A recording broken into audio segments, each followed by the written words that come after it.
my friend. You're sitting there again. The screen is on, the tab is open. The document is waiting exactly where you left it. Your hand is on the mouse, but you're not clicking. You're hovering, just hovering. And right there, in that hover, something happens. You notice yourself hovering, not in a big way, just a flicker, a half second where you catch your own hand doing the thing it always does. You scroll for 30 seconds, maybe a minute. You tell yourself you're warming up, and then, quietly, underneath that thought, another one arrives. You know this isn't warming up. You feel your shoulders settle into the chair the way they do when they're preparing to stay a while. You feel your breath get a little shallower, and this time, you actually feel yourself feeling it. Like you're standing just behind your own body, watching it happen in real time. That's new. Not the hesitation, the noticing. You reach for your phone before you've even decided to. Your thumb is already moving. And somewhere in the middle of that motion, a small, quiet voice says, "There it is." You're not stopping yourself yet. You're just watching.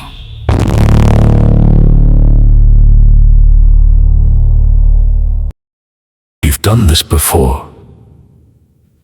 Not just today. Not just this week. This exact sequence, the hover, the scroll, the phone, the soft internal bargaining, has played out so many times that your body knows the choreography before your mind even agrees to it. Same chair, same time of day, same small, automatic detour around the thing you said mattered. You're not labeling it. You're not telling yourself a story about who you are because of it. You're just noticing the repetition, the way a person notices rain on a window they've watched 100 times before. You've been here before, you think, not as an accusation, just as a fact. And for a second that fact sits there undecorated, no judgment attached to it yet. Just the quiet recognition that this moment has a history. The version of you that actually starts. The one who's already 2 sentences into the work while you're still hovering, isn't far away. You can almost see them. Not glowing, not dramatically confident.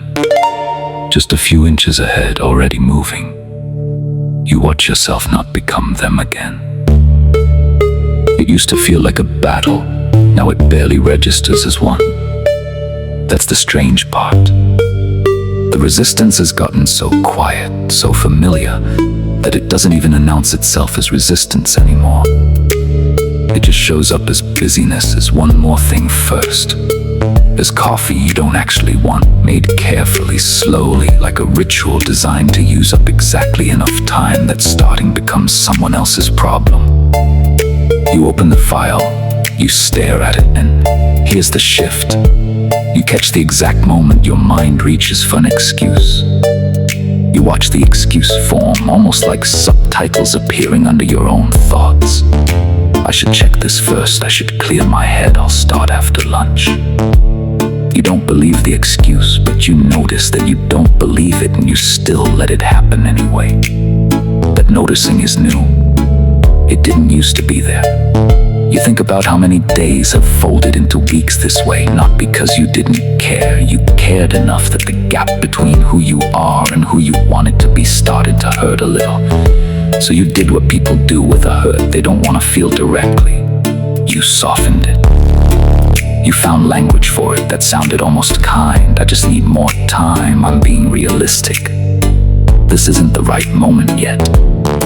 And underneath all of that gentle language, the same plain thing kept happening. You kept agreeing to wait a little longer. You feel that agreement happening again right now. The pull to close this, to come back to it later, to let the moment pass the way moments always pass. Your eyes drift toward the corner of the screen. Your hand drifts toward the trackpad. And you notice the drift. You notice yourself noticing it. This is the part you don't say out loud to anyone. How tired you are of almost starting, not failing. Not even struggling, just almost, always, almost. The exhausting in between where you're neither doing the thing nor honestly resting, just suspended in a kind of low hum of unfinished intention. Some days, if you're honest, the sadness underneath it isn't even about the task. It's about how long you've been standing at the edge of your own life, waiting for a permission that was never actually required.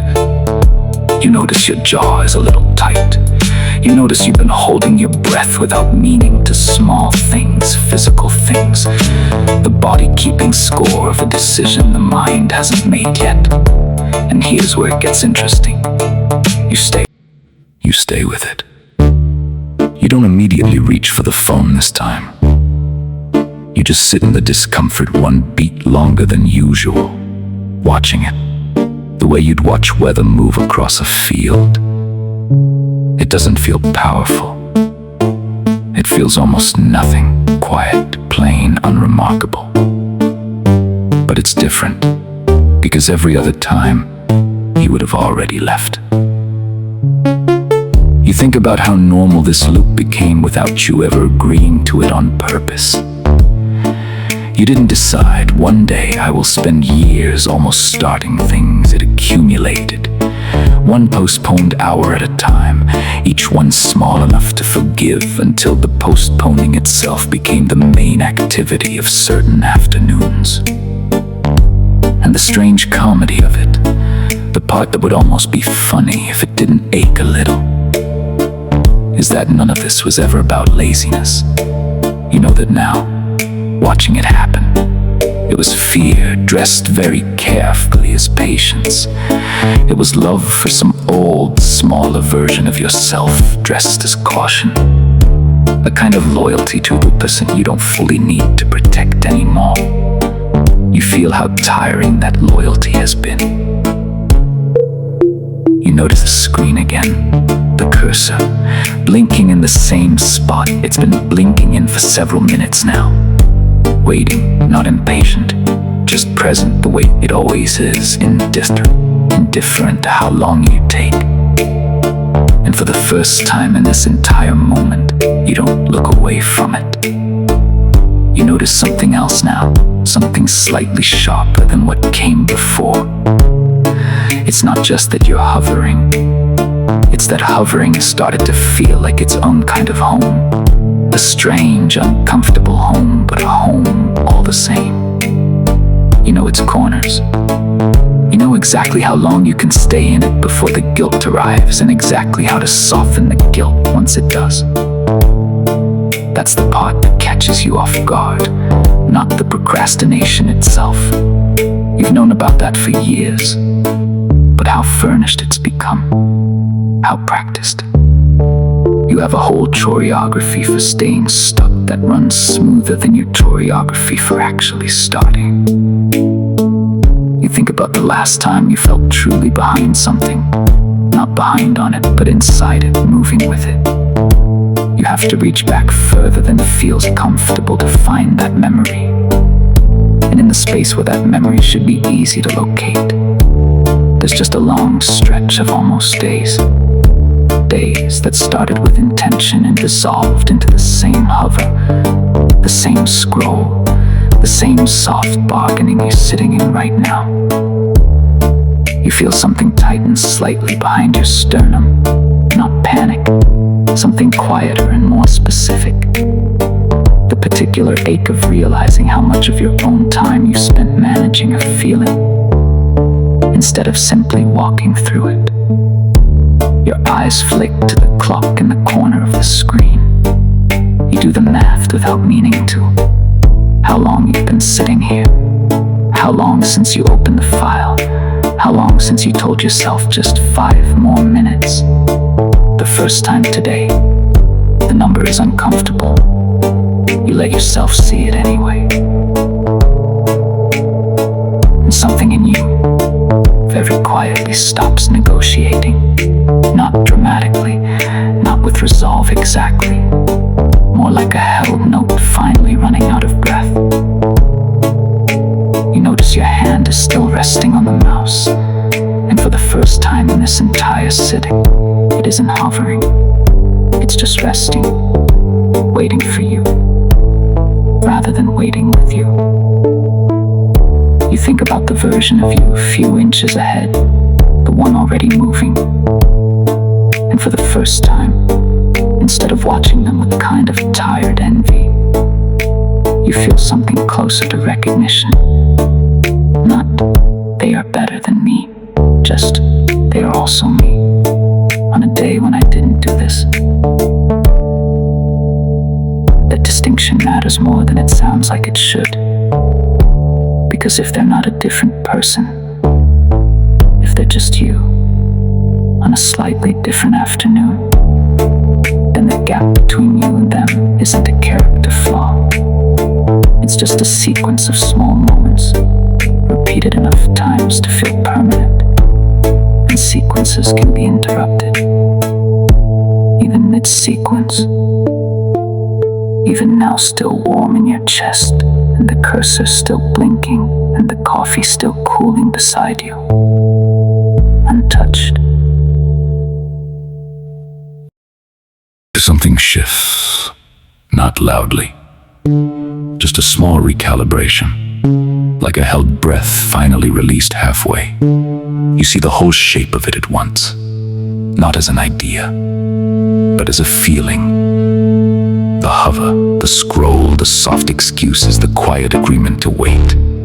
All of it, suddenly visible as one continuous motion instead of 100 separate moments. You've been watching yourself do this for years without ever seeing it as a single recognizable shape. There's no lesson attached to this, no voice telling you what it means, just the plain exposed fact of it, sitting in front of you the way the document has been sitting in front of you this whole time. Oh, you think that's what's been happening? Nothing about your circumstances has changed. The task is still there.